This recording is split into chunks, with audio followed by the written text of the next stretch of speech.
ভোটের মুখে একটা বড় চোট পেলেন মমতা।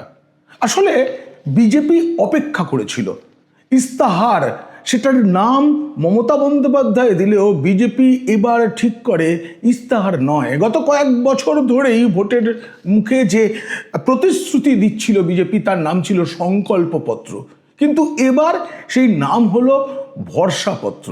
আসলে বিজেপি বোঝাতে চাইছে গত 15 বছর ধরে রাজ্যে বিভিন্ন ক্ষেত্রে যে ভয়ের রাজত্ব চলছে, তার জবাবে একটা ভরসার পরিবেশ তৈরি করব এই বাংলায়, এটাই তাদের মূল প্রতিশ্রুতি। এবং সেই ভয় বনাম ভরসা, এই যে লড়াইটা তারা দিতে চলেছে, তার জন্য অমিত শাহ এসে আর ভরসাপত্র প্রকাশ করলেন। আর তাতে মমতার ভোটের যে ধন সম্পদ, তাতেই থাবা বসালো বিজেপি। সেই থাবা নিয়ে পুরোপুরি আলোচনাটা করব, আপনারা শেষ পর্যন্ত শুনবেন এবং বুঝবেন যে মমতা বন্দ্যোপাধ্যায় কত বড় চোট পেতে চলেছেন। এই আলোচনা যদি ভালো লাগে অবশ্যই সাবস্ক্রাইব করবেন।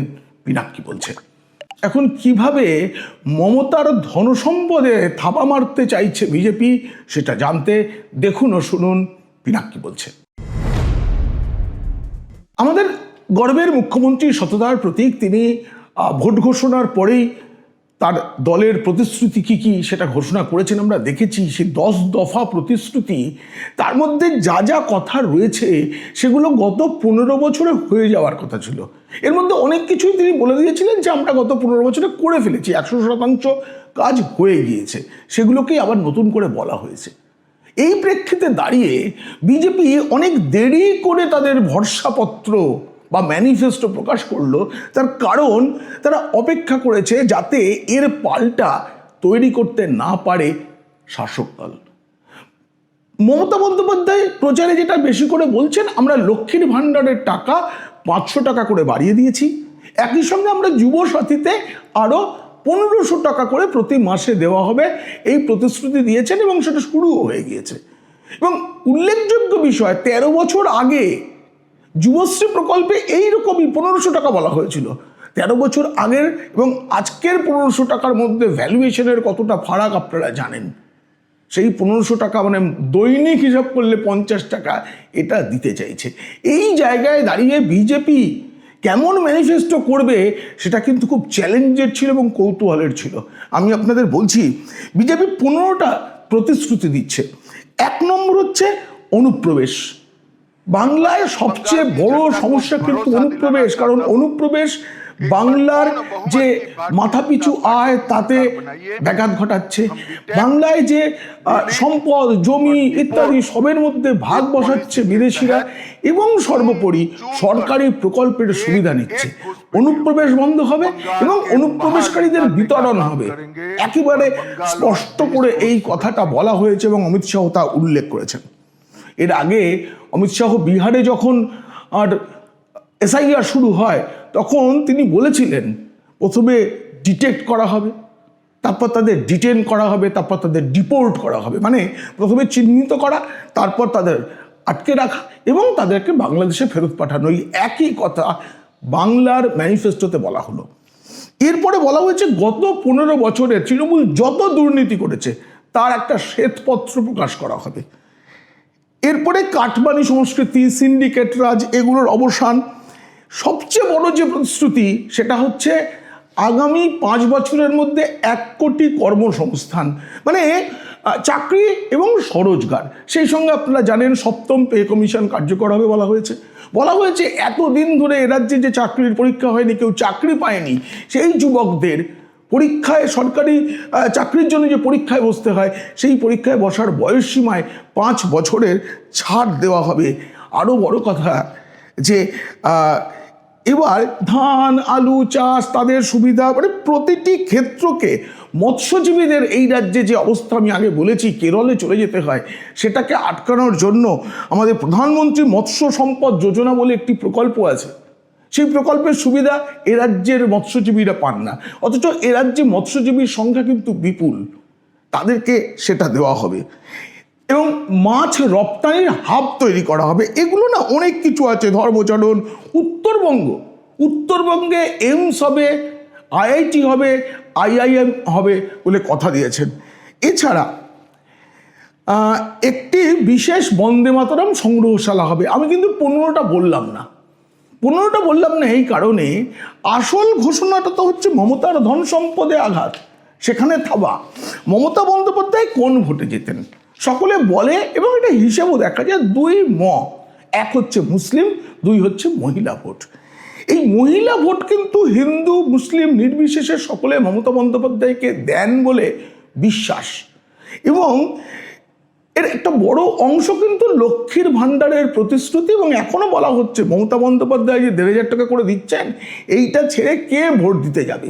এবং অনেক জায়গায় 1700 টাকা যারা তপশিলি জাতিভুক্ত। এবার বিজেপি বড় ঘোষণা করে দিল যে মহিলাদের জন্য মাসে মাসে 3,000 টাকা করে তারা দেবে, যেটা অন্য রাজ্যে বিজেপি দেয়। তাই বিজেপি মনে করছে যে এইটা লোকে অবিশ্বাস করবে, এটার উপর ভরসা করবে না, এটা হতে পারে না। কারণ অন্য রাজ্যে যে দল সরকার গঠন করেছে এবং 3,000 টাকা করে মহিলাদের দেয়, তারা এখানেও দেবে। একই সঙ্গে এই যুবসাথীর পাল্টা বলবো না, যুবসাথী প্রকল্পের আওতায় যে 1,500 টাকা দেওয়া হচ্ছে, বিজেপি যদি সরকার করে এই টাকাটা 3,000 টাকা দেবে ততদিন পর্যন্ত যতদিন না চাকরি পাচ্ছেন, এবং তাদের চাকরির প্রশিক্ষণ দেওয়া হবে। এছাড়া তরুণদের 10 লক্ষ টাকা পর্যন্ত নিজের ব্যবসা তৈরি করার জন্য লোন, সেই লোন বলবো না, প্রথম 5 লক্ষ পরিশোধ করতে হবে না, বাকি 5 লক্ষ সুদহীন পরিশোধ করতে হবে। কিন্তু আমি যেটা বলছিলাম যে মহিলাদের জন্য কি প্রতিটি মহকুমায় অন্তত একটি করে মহিলা থানা, এবং প্রতিটি থানায় একটি করে নারী সহায়তা ডেস্ক, এইটা করা হবে। আমি মমতা বন্দ্যোপাধ্যায় যে মহিলা করেন, মহিলাদের জন্য এই রাজ্যে তিনি 1,500 টাকা লক্ষ্মীর ভাণ্ডার ছাড়া আর কী করেছেন আমরা জানি।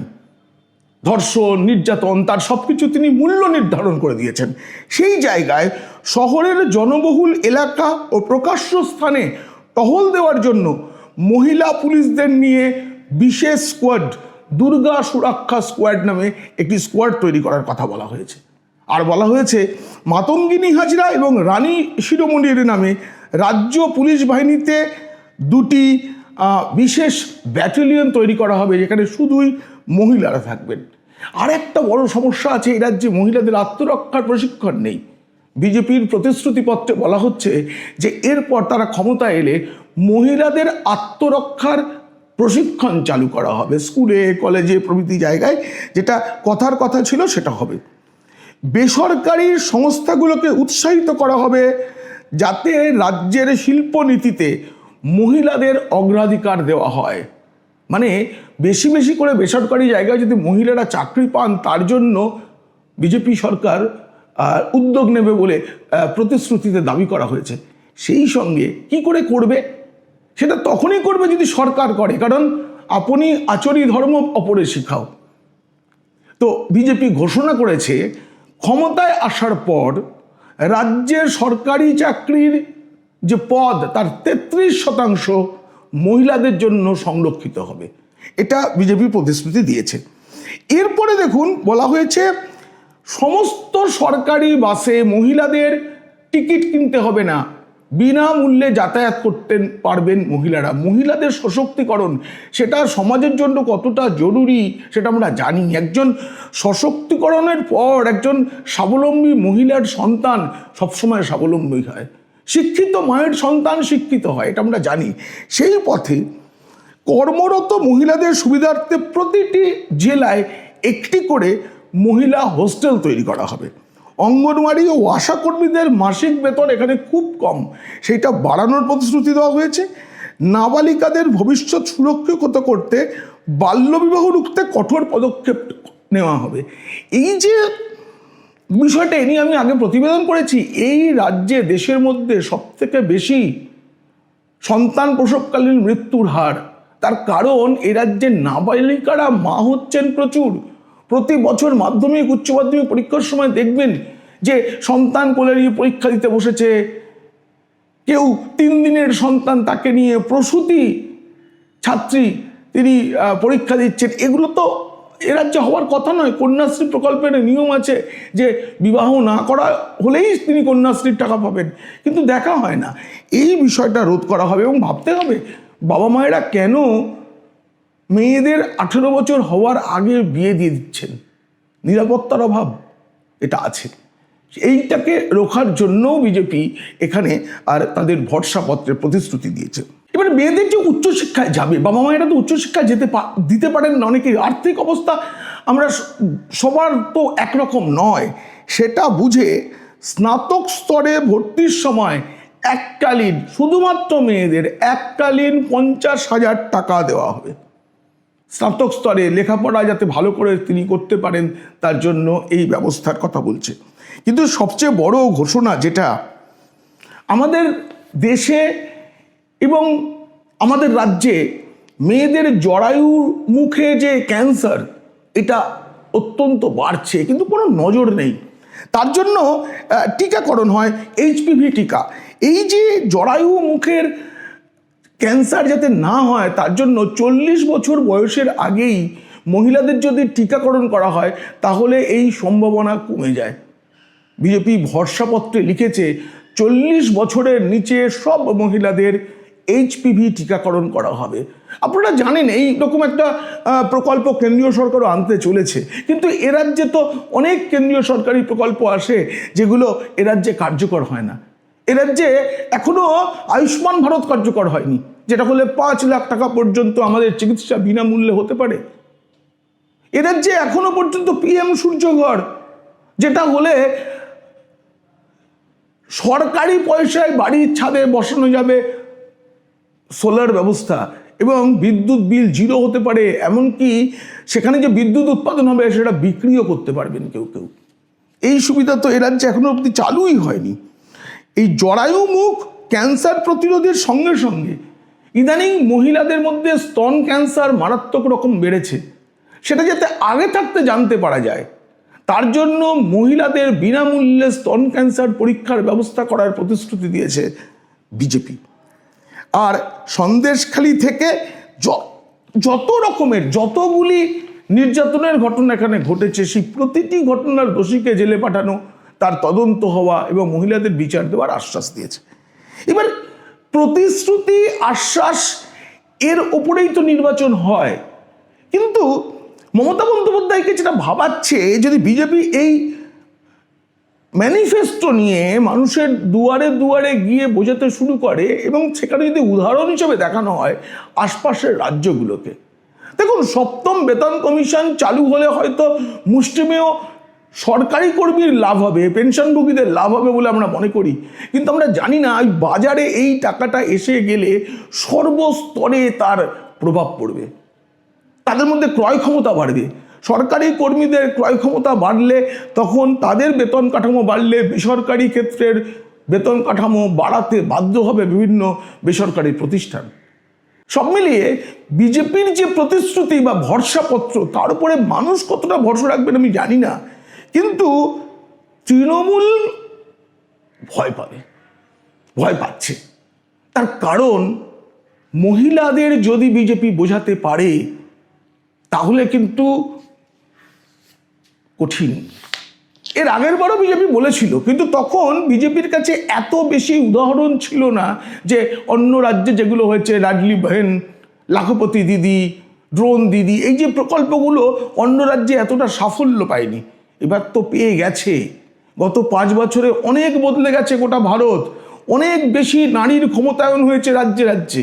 সেই উদাহরণ নিয়ে বিজেপি যদি এই রাজ্যের ভোটের যে সময়টুকু বাকি আছে সেখানে প্রচারে এগোয় তাহলে তৃণমূলের জন্য চিন্তা আছে। এই প্রতিবেদন কেমন লাগলো জানি অবশ্যই মন্তব্য করবেন। ভালো লাগলে বন্ধুদের, খারাপ লাগলে শত্রুদের শেয়ার করবেন। আপনারা খুব ভালো থাকবেন।